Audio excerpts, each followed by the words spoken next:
To play the harlot just means that they took what they wanted from the world around them in disregard to their husband.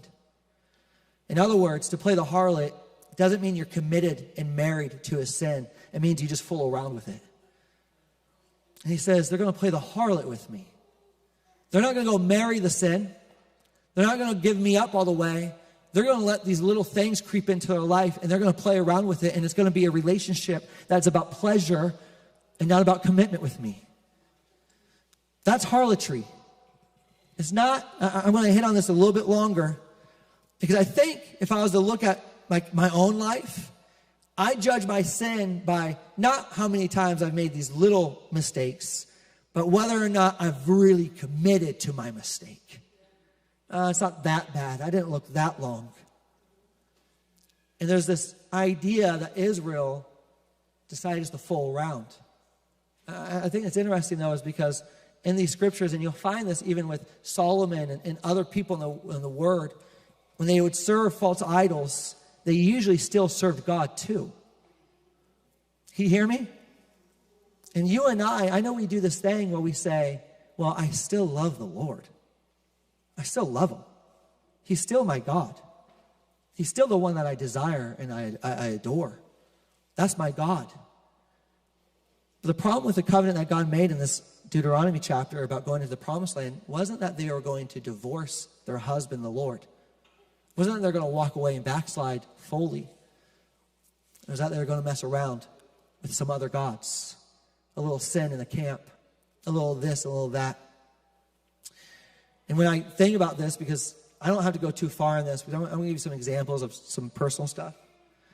And then we're going to take a moment, because I want you guys to know something. I believe that some of our vision that God has spoken to you, he's never going to leave you or forsake you, the promises he's made in your life, the things he has for you, is being robbed from you from these little things. Song of Solomon says, the little foxes that eat up the vine.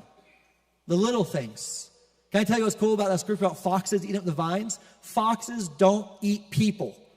They're not a danger to people. They're a danger to what people have. And I want to talk about the sins that maybe aren't destroying your life, destroying your marriage. I want to talk about the things that maybe aren't really like so big that you'd be, people would be ashamed of you. I want to talk about the sins that are destroying what God has promised for you. The little things. The things that you given room to because in our society, it's not that bad. In fact, I think one of the biggest downfalls that we have, and at least in my personal life, is I compare my sin or my disobedience or whatever it might be, my laziness or maybe my lack of initiative or maybe my lack of discipline with those around me and not with the Word of God. And so I level myself really easily. I don't know if you guys, this is kind of we're kind of in a heavy moment, but this is something I used to do all the time. I used to look around and be like, well, if that guy's going to heaven, I'm making it to heaven. You guys ever said that before? Like, that guy's going to make it. I mean, I know that guy, I mean, look at what he's wearing. Look at what she's wearing. I'm in heaven if he's making it. That is not how the Lord sees us. He actually says, I'm going to line you up with your words. You by yourself. I'm going to line you up by your deeds, your actions, your faith.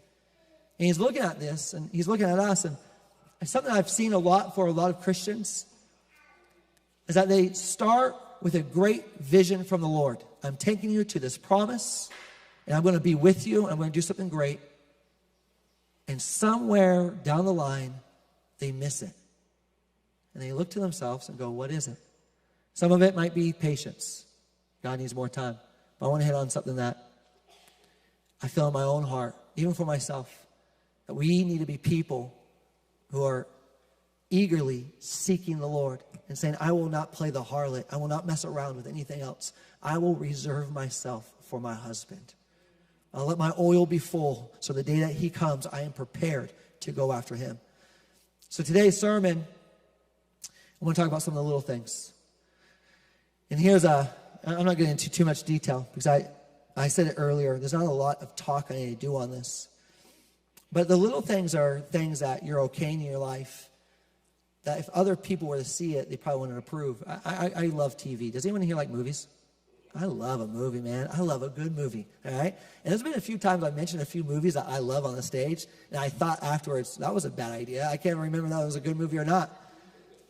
But little things, a good way of measuring the little things in your life is, one, would you allow this to be seen by your brothers and sisters in the Lord? And would they be in agreement with you that it's okay? Now, the reason why I'm saying that is that because you and I are supposed to sharpen one another and help one another out and call each other out. Now, I'm be honest with you. I've watched, I'm your pastor, right? And I've watched a few movies that I'm ashamed to tell you. If you guys were in my house, I would have turned it off a little earlier. You know what I'm saying?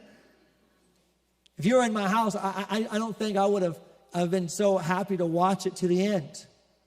But because I got alone in my secret place, it was okay to kind of play with the world a little bit. It's not that bad. I want to say the same thing about music in my life. My mom, when we were growing up, my mom made a rule in the house. Do not listen to secular music in our house. She said, if you're in the car, my parents loved oldies. We're my 60s and 70s generation. Where are you guys at, man? I love your guys' music. It's off the chain. They used to know how to shred. You know what I'm talking about, man? Man. Anyways. We listened to that in the car, but never in our house. And I remember as a kid, I used to sneak it. All right? We had cassette tapes. You guys remember cassette tapes? Anyone in here remember cassette tapes? Yeah, they were pretty cool, man. Yeah, celebrate, yeah. So cassette tapes were tight, man, because you could record what was on the radio. And you guys remember that? That was tight, man. And you could stop recording when the commercials came on, and you could make your own mixtape. And so what I would do in my parents' house, where there was a rule that we couldn't have any secular music, I would get my tape player, and I would record the radio. And we had a great hip-hop station. Anyone in here in hip-hop? Dude, I was so fresh and so clean was the era, you know what I'm talking about? That was like, we were hit 50 cents in the club, you know, that was like, this is crazy. You go play a fraction of a second of that song, I don't know what song it is. You should try that at home. You should just try a second of a song, and I almost guarantee you'll know exactly what it is. But I had these things ingrained in me, and I remember thinking to myself, why is it that my thoughts are always so bad? I used to think that when I was a kid, like, why is it so hard to contain my thoughts? Why is it that, man, I want to be praying to the Lord and I want to have holiness, but I'd get on my knees and I'd just be thinking about my pride and all this stuff. And it took me forever to really realize that the things I was playing with and the things I wasn't committed to, I wasn't making these songs my salvation. I was just playing with these songs. They were infiltrating my entire train of thought. Man, screens today. I read a great book, was recommended by the Tumlins. It was about screens, man. How addicted you are to your screen. What are you allowing into your life? And it's not bad. I want to make this clear. It's not the bad stuff. Listen, you got the bad stuff. You got pornography and whatnot coming in. Yeah, cut it out. It's going to ruin your entire marriage. That is a monster. But I want to talk about the little foxes. The things that you're just casually allowing in. Not knowing that it's stealing the revelation that Jesus has for you. That he has promises for you and promises for you. He doesn't say they're going to abandon me. They say they're going to play the harlot. That means they're going to stay with them but cheat on them. And he says, this is where my covenant's going to be broken. I had this revelation 5 years ago. And I was just reminded of it. My backyard has, my roof has gutters. Thank you, Lord.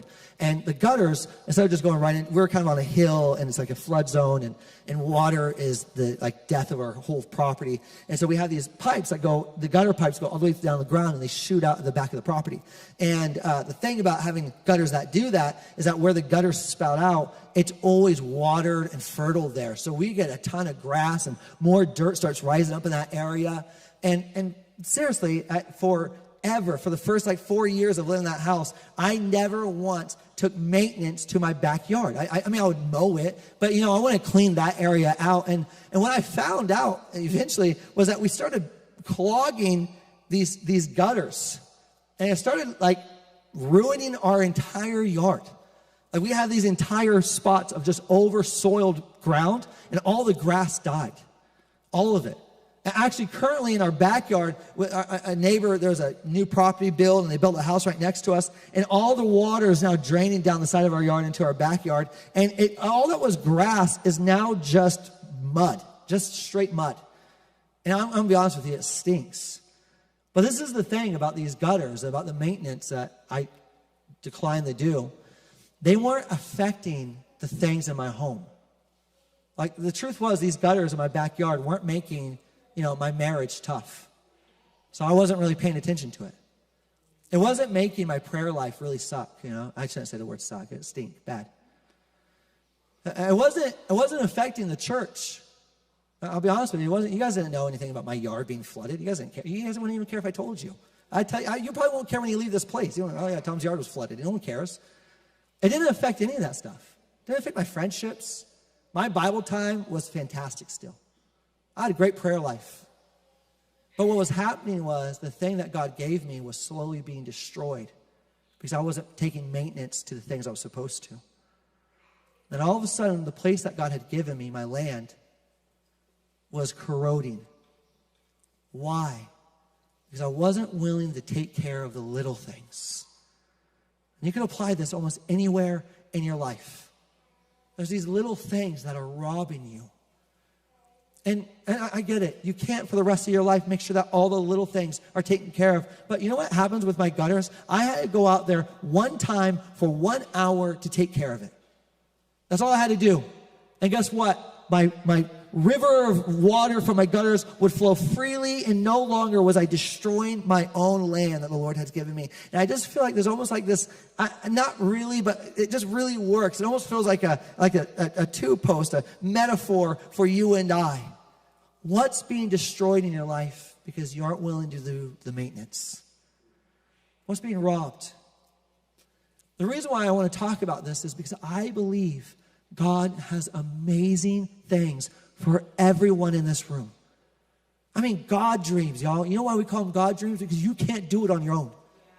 Things that are so big, so great that only God could call you and pull you through. There's that revelation that he has on you. And I've seen this so often. People who get vision from the Lord and they're running hard. But because the vision starts getting destroyed, because they're not taking care of the little things, they start casting off restraint. And like the Israelites, they start off fired up and they're excited and they're running, man. They're going, we're going to get out of here. And they get that freedom and they celebrate and they're singing songs after the Red Sea closes. Man, our God is this great. And they're going, man, he's the best. But when the vision starts dying in their life, man, I got so many friends, vision starts dying because they didn't know how to maintain their own land. What happens? They're serving other gods now. Harlotry turned into divorce. Divorce turned into bitterness towards the Lord. I want to tell you guys, church, the Lord is calling you to take care of the little things. You've been so consumed with the big things that you forgot that you're laughing and even agreeing with the things that you're watching on TV. A little homosexuality here, a little adultery here. Holy people who are just allowing these little harlotries. I hate to call it that because I know it's not that heavy, some of the things we're talking about, but we're allowing these little foxes and we're not cutting them out. And the Lord's looking to you and saying, I have a great covenant with you. Come with me. Cut them out. Don't be so casual about it. Run with me. I've been loving the Osbury stuff going on. It's all over the nation. I love that there's these people who are deciding that they don't want to be watching TV anymore. They're going, I just want to be with him. And we call this revival. And it's not necessarily because it's this great move of God, but it's actually because there's a great move of people moving towards God. Who are going, I just want him. Like, I don't care about all these other little things. Like, I'm ready to put my fence up. Now, when I was a kid, we had this little strawberry thing in Ruth, California. And we had, a strawberry patch. And Ruth, California is the wilderness. No one lives out there. It's just people who are convicts and people who are growing drugs, and the FBI would raid every once in a while. That's literally what it was. And we had this little strawberry little patch, and it was a little raised bed that my mom and dad built, and the deer would come and eat it up all the time. Like, I'd go there as a kid, and I'd get little green ones and eat them because I thought, I want a strawberry, but they never grew red. Until my parents put a little fence around it and decided, I'm going to put boundaries around this thing to keep the enemy from coming into my life. You know how many of us need some boundaries around our cell phones and our media? You know how many of us need to start putting boundaries around our marriage? How many of us need to start putting boundaries even about our mouth? You know what? I don't say those things. Because the enemy keeps coming in. Actually, I won't even say this. I don't want to call the deer your enemy or the foxes your enemy. I always want to call it just nature. It's natural. You cast off your vision, you'll cast off your restraint.